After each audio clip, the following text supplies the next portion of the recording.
¿Cómo están todos? Nos encontramos en una nueva entrega del segmento Al Sur del Panal. Mi nombre es María José de Luca y estoy junto a mi colega y compañera María Fernanda Carvajal. Como vemos, nos encontramos con el expresidente de la República, economista Rafael Correa. Economista, muchísimas gracias por acompañarnos. Realmente para nosotros es un gusto tenerlo aquí. Bienvenido, muchísimas gracias de darnos su tiempo pues en estos días álgidos de campaña. Queremos que esta entrevista sea distendida, sincera, dialogada. Nosotros, como ustedes saben, somos un medio de izquierda y la mayoría de nuestros seguidores son de corte progresista, por lo que quizá muchísimas de las respuestas que quieran escuchar no las encuentran en los medios comerciales. Entonces, para nosotros es importante que podamos hablar del presente, de la coyuntura, pero también hablar del futuro, después de la consulta y antes de que se vaya a Bélgica. Bueno, muchas gracias por la invitación, felicitaciones a esta iniciativa tan valiosa, La Colmena, gracias a ti, María José, María Fernanda. El problema es estar distendido cuando necesitamos días de 72 horas para cumplir con todo lo que tenemos que hacer, pero vamos adelante.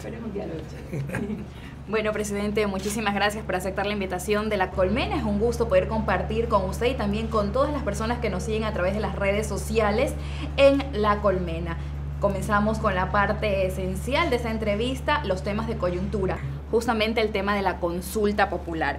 ¿Cómo van esos recorridos de la campaña? Las encuestas están indicando que ganaría el sí, pero igual el no también le está dando su pelea y tiene un alto porcentaje. ¿Qué significa justamente que la figura de Rafael Correa esté empoderada de esta campaña por el no? Bueno, los recorridos nos van muy bien. Lamentablemente hay una absoluta invisibilización y manipulación incluso de los medios de comunicación. Si vamos a marcharla con centenas de vehículos, miles de personas, una alegría popular, sacan la protesta que hizo a las 5 de la tarde con empleados del municipio, el alcalde social cristiano, con 4 carteles todos igualitos, y dicen el oro rechazó a Correa. Algo similar nos pasó en Cuenca, unas 10 personas que protestaron fuera del hotel donde daba una charla con 200 estudiantes.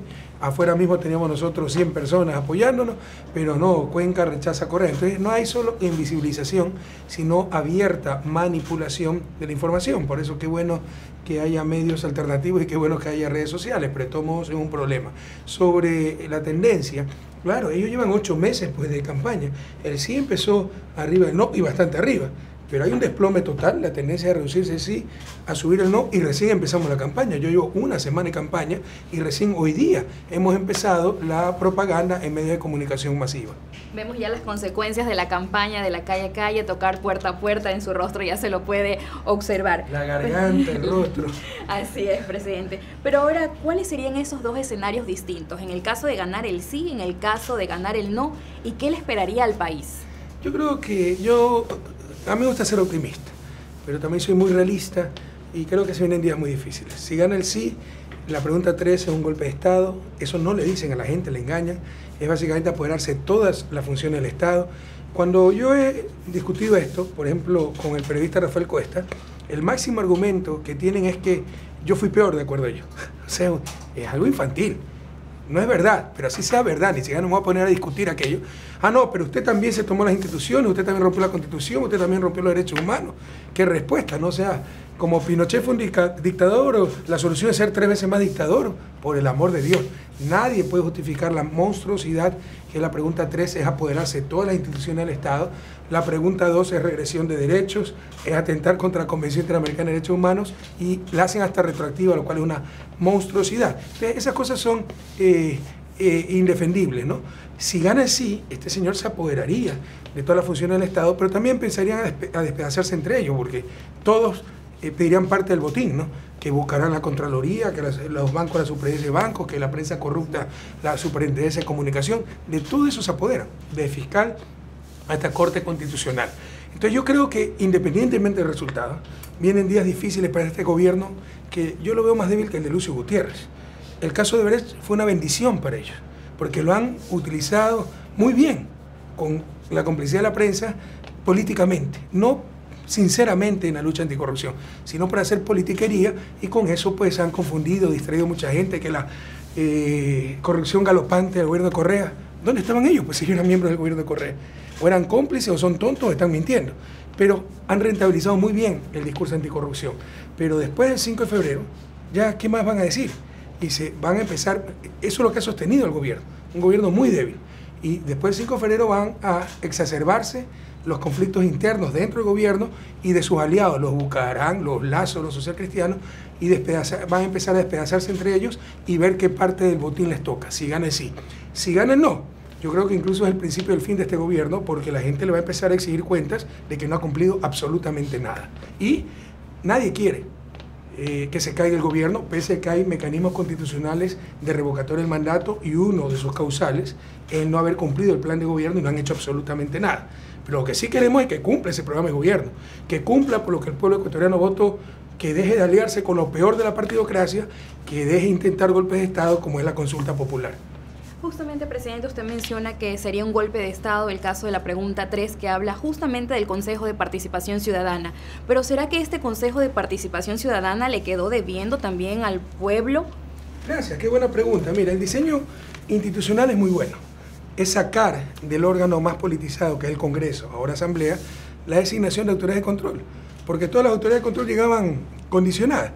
El fiscal, para ser aprobado, ¿no?, para ser elegido, tenía que negociar con los diferentes grupos, y aquellos que lo apoyaban, socialcristianos aliados con Sociedad Patriótica, por ejemplo, decían, bueno, fiscaliza a todos menos a nosotros, ¿no? Lo mismo Contralor, etc. Entonces el diseño institucional es muy bueno. Que sea un consejo de representantes de la ciudadanía. Los mismos consejeros han ganado sus puestos por concursos de merecimiento, no es que nadie se los regaló, para organizar concursos nacionales de merecimientos o impugnación, etcétera, para elegir las autoridades. Y ha sido algo que ha funcionado razonablemente. El pretexto para cambiar todo es que Carlos Poli está involucrado en el caso de Brecht. Carlos Poli era contralor cuando nosotros llegamos a la presidencia y tenía un currículum impresionante. Yo no conocía a Carlos Poli, pero ahí ustedes ven la honestidad, la ética política de nuestro gobierno, pese a haber tenido una asamblea de plenos poderes constituyente, año 2007, tú fuiste asambleísta constituyente, María José, pese a tener 2/3 partes de esa asamblea, ratificamos al Contralor que había elegido el Congreso de la Partidocracia porque vimos su currículum y creíamos que era una buena persona, pese a ser de un partido opositor, Sociedad Patriótica. Pero puede ser que el Consejo de Participación en los últimos tiempos no haya funcionado bien. Para eso hay el mecanismo constitucional del juicio político. Con juicio político en la Asamblea se puede destituir a los consejeros. ¿Por qué en 8 meses, con mayoría en la Asamblea, no han destituido a los consejeros? Porque no quieren mejorar la gestión del Consejo de Participación. Quieren apoderarse del Consejo de Participación, y con la pregunta 3, solo va a estar conformado el Consejo Transitorio por delegados del Ejecutivo, y le dan competencias que no tiene la Constitución. La competencia de destituir a las autoridades que ha designado. ¿Quién entiende cuáles son las autoridades que ha designado el Consejo? En ningún lado está la información. Bueno, los televidentes de Ecuador y de América Latina que nos escuchan son todas las autoridades: fiscal, contralor, procurador, defensor público, defensor del pueblo, 6 superintendentes, Consejo Nacional Electoral, Tribunal Contencioso Electoral, Consejo de la Legislatura y la misma Corte Constitucional. Ese es el engaño. En otras palabras, con ese Consejo Transitorio, conformado solo por delegados del Ejecutivo, con competencias que no tienen la Constitución de destituir a las autoridades que designa, se van a apoderar del Poder Judicial, del Poder Electoral y del Poder de Transparencia y Control Social y Participación Ciudadana, además de la Corte Constitucional y además de usurpar las competencias exclusivas de fiscalización de la Asamblea Nacional.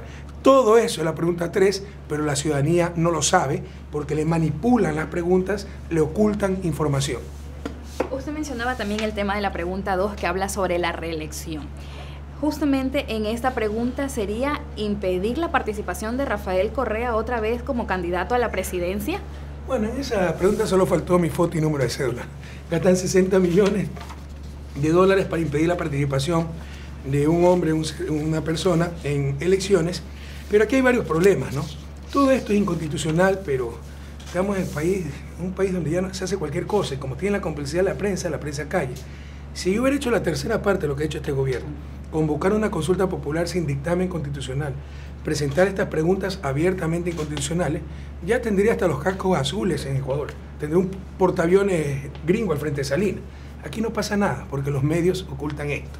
La pregunta 2, para empezar, para garantizar el principio de alternabilidad, miren la inducción, esto es prohibido, pero no hubo control constitucional. Todo esto lo corrige la Corte Constitucional. El informe que ya estaba listo de la Corte Constitucional rechazaba las preguntas 2 y 3 por inconstitucionales. Por eso es que el presidente, al darse cuenta de aquello, que el 5 de diciembre se iba a tratar ese informe que le negaba las preguntas 2 y 3, la zapada criolla, ¿no? La viveza criolla, dice se acabó el plazo, él no lo puede decir unilateralmente, convoco directamente a elecciones, lo cual destroza pues la Constitución. Si fuera cierto que se acabó el plazo y había esperado semanas, ¿qué le costaba esperar 6 días más hasta el 5 de diciembre para que haya el correspondiente dictamen constitucional? Es porque todo es mentira, todo es trampa.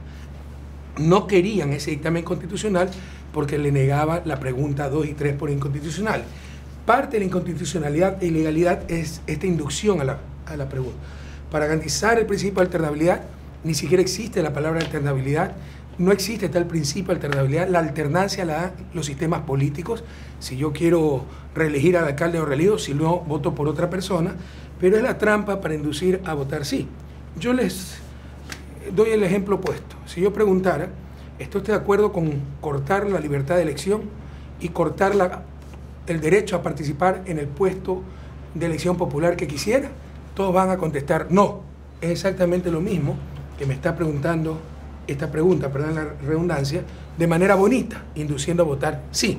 Entonces, esta pregunta es inconstitucional por la inducción, es inconstitucional porque atenta a los derechos humanos, Convención Interamericana de Derechos Humanos.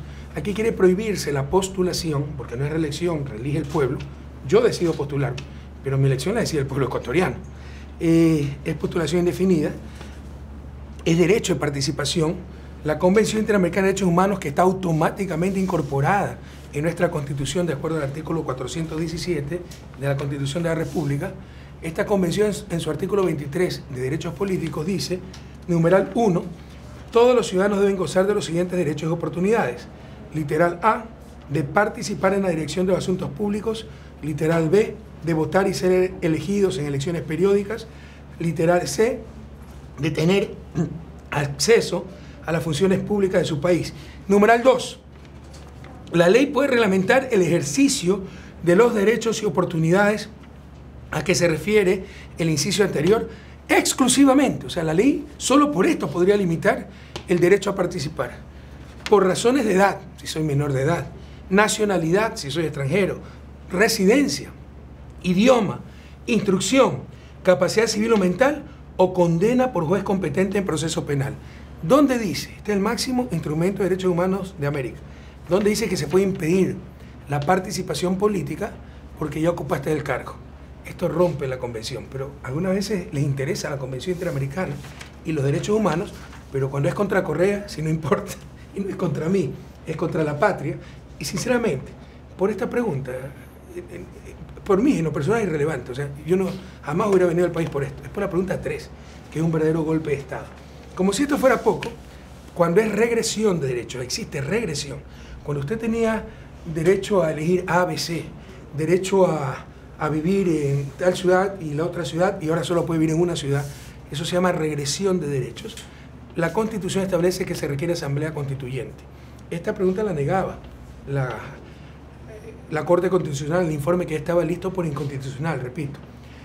Bueno, si ustedes pueden elegir actualmente A, B, C, y después la pregunta solo va a poder elegir A y B, o pueden participar para cargos X, Y, Z, y después de esta pregunta solo pueden participar para X, Y, le limitaron pues su capacidad de elección, le limitaron su capacidad de participación, pero es obvio, es indefendible.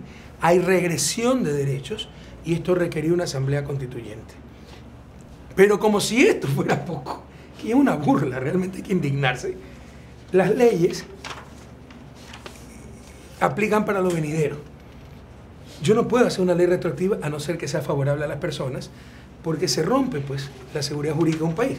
Si hace un año la multa por pasarse una luz roja era $50 y ahora hago una ley que dice que no, la pena por pasarse la luz roja es 1 año de cárcel, ustedes que ya pagan los $50 están paseando tranquilamente por su barrio, los agarro y los meto presos. Es imposible. Eso es lo que está haciendo esta pregunta. La hacen retroactiva, escondida en el anexo. En el anexo 2 dice que la ley no aplicará, aquí dice, las autoridades de elección popular que ya hubiesen sido reelegidas de la entrada en vigor de la Constitución de Montecristi año 2008, 10 años atrás, no podrán postularse para el mismo cargo. Cometen la monstruosidad de hacer la ley retroactiva, no para lo venidero, todo para impedir mi candidatura. Y con esto perjudican al pueblo ecuatoriano y cerca de 6.000 cuadros dirigentes, porque esto impide la reelección del vocal de Junta Parroquial que ya fue reelecto, del presidente de la Junta Parroquial, del concejal, del alcalde, del prefecto, del asambleísta alterno, parlamentario andino alterno.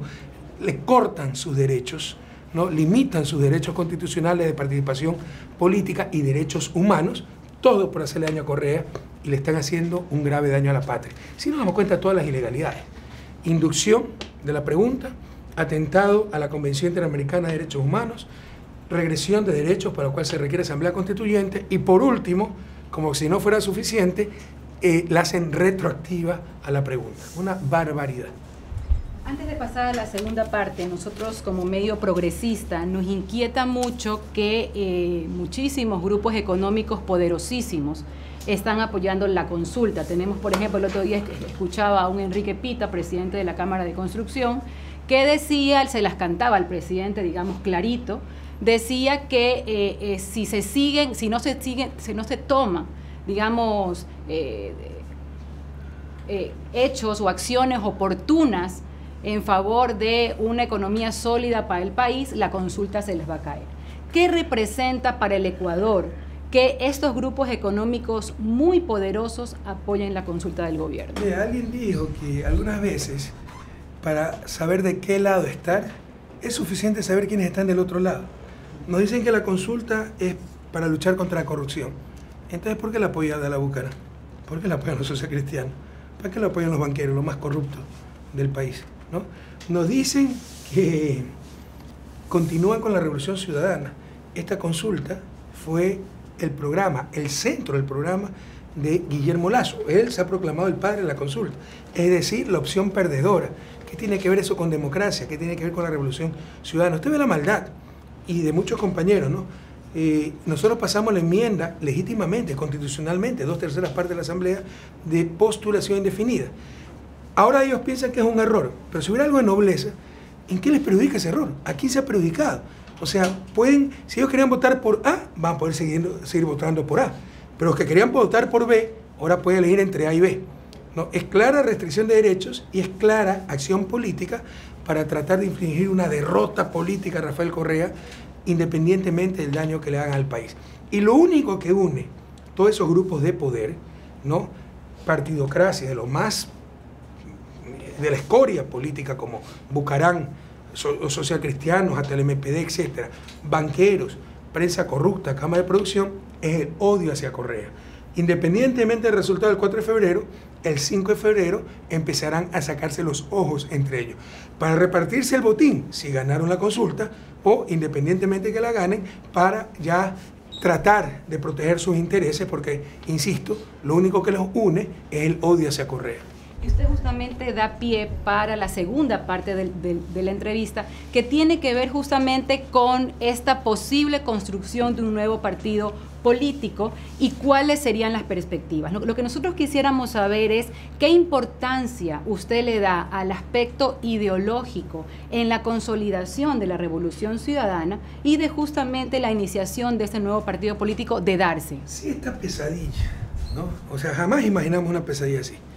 Pero incluso esto es una pesadilla, ¿no? En teoría de probabilidades, esto habrá sido una en un trillón. Ver que ganamos las elecciones presidenciales, mayoría de la Asamblea, y hoy somos perseguidos, calumniados, difamados, están en el poder los que perdieron, o sea, el mundo al revés. Pero en todo caso, incluso en situaciones como esta se sacan oportunidades. Estamos los que debimos estar y seguiremos los que debimos estar siempre y vamos a continuar juntos. Acabamos de ver estadísticas, encuestas. Y cerca del 90% de la militancia de Alianza País, antes como que se estaba confundida, ¿no? Mitad, incluso un poco minoría para mí. Ahora cerca del 90% de la militancia está con Rafael Correa, Ricardo Patiño, y un 10% de los que se dicen adherentes a Alianza País con Lenín Moreno. Alianza País es nuestra, las bases. Tenemos toda la razón, nos quieren robar el movimiento, pero en el Ecuador actual, tener la razón es un detalle irrelevante, todo está cooptado. y probablemente hoy se cumplen 11 años de la Revolución Ciudadana, 15 de enero del 2007. Probablemente el día de hoy nos quiten el movimiento país, ese movimiento que construimos con tanto esfuerzo, con tantos sueños, con tantas ilusiones. Pero será un robo más de la decadencia que se vive en estos momentos, una injusticia más de un país que ha sido secuestrado en sus instituciones, justicia, Corte Constitucional, Consejo Nacional Electoral, Tribunal Contencioso Electoral, y habrá que seguir adelante. Perderemos algo muy querido, las sedes, que son simbólicas, los colores, los recursos, pero continuaremos con la gente, tenemos el capital político, no podemos defraudar a esa gente y obviamente construiremos el movimiento Revolución Ciudadana. ¿En base a qué, presidente? Alianza País tiene cerca de 1 millón de adherentes, yo diría que fácilmente 800.000 están con nosotros. Los principios de izquierda, pues, los principios con los que se creó Alianza País, esos sueños de la patria grande, de la patria progresista, de justicia social, de igualdad de oportunidades, de derechos, etcétera, que ha sido traicionado por el cuántico traidor, por sus secuaces, ¿no? Cuando pactan con un Bucarán y le reparten las eléctricas. ¿Pero por qué usted cree que se dio eso, presidente? Es decir, ¿qué cree usted que se erró en la selección de cuadros que haya desembocado en este escenario para Alianza País? La cabeza, Lenín Moreno, nunca estuvo con nosotros, es un impostor profesional. Pero entonces, ¿por qué se lo escogió? Porque es un impostor profesional y nos engañó a todos. ¿En base a qué criterios ideológicos, por ejemplo? Bueno, él sí dijo en un momento dado que era de centro derecha, ¿no? En una persona sin convicciones. ¿Y usted ahí pero no era, ya lo ahí? habíamos propuesto como candidato, pero en todo caso se trataba de administrar un sistema. Entonces, si alguien era de centro derecha, iba a ser un poco más flexible, cambio de estilo, ceder algo de espacios, pero jamás imaginamos una traición, una deslealtad así, una verdadera contrarrevolución. Y el resto de cuadros, que ha habido muchos cuadros, no base, porque tendrán 3.000 cargos para repartir, pero no tienen 16 millones de cargos para repartir. Entonces la gente sigue con nosotros, ¿no? Algunos se vendieron ante el primer plato de lenteja, la ambición de poder, etc. Y otros se atemorizaron ante la primera amenaza, que les puso una glosa contraloría y te ayudamos si es que nos apoya. Pero nosotros no estamos ni para ser corruptos, eso significa venderse por un plato de lentejas, ni para ser cobardes. Entonces esto nos sirve, como les decía hace un momento, para depurarnos. Alianza País creció con el poder y no todo el mundo era auténtico. Había gente oportunista, había gente que solo estaba por los cargos, por la cercanía al poder. Esto nos ayuda, por supuesto. ¿Qué proceso político de esta dimensión, por supuesto? ¿Tiene que ver con tema ideológico, presidente? Claro, con tema ideológico, pero también de valores. Porque usted tiene gente que toda la vida ha sido de izquierda, un Rol Patiño, y que viene a decir tremenda mentira que le hemos prohibido fiscalizar y por eso renunció a la Asamblea, cuando renunció a la Asamblea por problemas de salud y me pidió permiso a mí para renunciar a la Asamblea porque quería dedicarse a cuestiones territoriales. Entonces, eso no es cuestión ideológica, eso es cuestión de principios, de valores. El concepto de nobleza se les quedó en la casa, faltaron ese día a la escuela, creo. Okay. Quizás en un nuevo escenario se tomarían decisiones distintas en una posible acción de un nuevo partido. Pues, predecir el futuro es imposible. Pero ver al pasado es clarito. Claro, entonces, por supuesto que se evitarían errores, ¿no? Por ejemplo, ser más selectivos, pero insisto, o sea, las elecciones se hacían bien, pero tenemos impostores profesionales, como un Lenín Moreno. Mire lo que se hace 8 meses, lleno de halagos, el mejor gobierno del mundo, llegó a decir mi gobierno, el mejor ecuatoriano de todos los tiempos. ¿Cuántas obras hemos hecho extraordinariamente bien? No había una obra que fallaba, lo cual es imposible. Hombre honestísimo, trabajador por la patria. Ahora dice que llamaba a los embajadores para palanquearme doctorado honoris causa, jefe de la mafia, hambriento de poder. Entonces usted ve que tenemos un impostor profesional, un hipócrita, y no lo detectamos a tiempo. Como última cosa, cierro rápido. Quizá no era el momento ahora en la campaña de poder reunir estos adherentes al nuevo partido político y aprovechar la efervescencia que pueda hacer y que usted esté en el país antes de que se vaya a Bélgica, digamos, uniendo a todos estos grupos que naturalmente estamos y quedamos un poco confundidos por lo que pasó. No está excluido. Es una discusión que hemos tenido en el buró, no el buró de Alianza País, de lo que queda, pero no está excluido, pero en principio queremos concentrarnos en la elección del 4 de febrero. Y después del 4 de febrero, dependiendo del resultado de la elección, independientemente creo del resultado de la elección, pero dependiendo de la resolución del Tribunal Contencioso Electoral, ya empezar la construcción del nuevo partido. Pero es que ahí le estamos dando la razón a la oposición. Eso debemos aprender. O sea, no puede depender todo de una sola persona. Pero para eso hemos formado cuadros, para eso tenemos organización. Pero ¿y la efervescencia de ahora, presidente? Bueno, la efervescencia debe ser en base a ideales. Un líder siempre es necesario, no me voy a engañar. pero debe haber convicción también en base a ideales, en base a principios, en base a una misión, mantener la revolución ciudadana. Ahora estar en esa etapa en que se pueda trabajar. Insisto, seremos menos, pero seremos más. Estaremos menos, pero seremos más. Están los convencidos de verdad, los revolucionarios de verdad. Presidente, se nos quedó corto el tiempo para conversar con La Colmena, pero nosotros queremos finalizar con unas palabras. Que usted nos diga en una palabra qué significa para usted la siguiente. Cuando me ponen esos jueguitos, sobre todo cuando uno anda cansado o anda enojado, puede decir cosas que después se No, pero nosotros queremos comenzar con una palabra clave: revolución ciudadana, recordando hoy los 11 años. Esperanza, transformación, leyenda. Nosotros rescatamos el país. Acuérdense el país que yo recibí. El cual ave fénix resucitó de entre las cenizas. Y eso se llama revolución ciudadana. Corte constitucional. Cobardía. Julian Assange. Asilado. Voto femenino. Esperanza. María Alejandra Vicuña. Decepción. Democracia. Visión. Jorge Glass. Compañero. Patria. Todo. Muchísimas gracias, presidente. Realmente le agradecemos por el tiempo. Sabemos que es corto. Sigue en las calles. Felicidades por esos 11 años. Felicidades a todos. Y queremos invitarlo a usted y a nuestros seguidores a ver Propóleos para el Mate el próximo miércoles. Otro segmento, Propóleos para el Mate. Lo que le gusta a usted, presidente, que ya me dijeron, economista, que le gusta. Propóleos para el mate. ¿Para el mate? Para el mate. ¿Qué le parece? ¿Para el mate o para el mate, no? Se que toman los uruguayos y los argentinos. Estaremos presentando un documental sobre el golpe de Estado plebiscitario, así que no se lo pierdan. Muchísimas gracias y hasta una próxima oportunidad.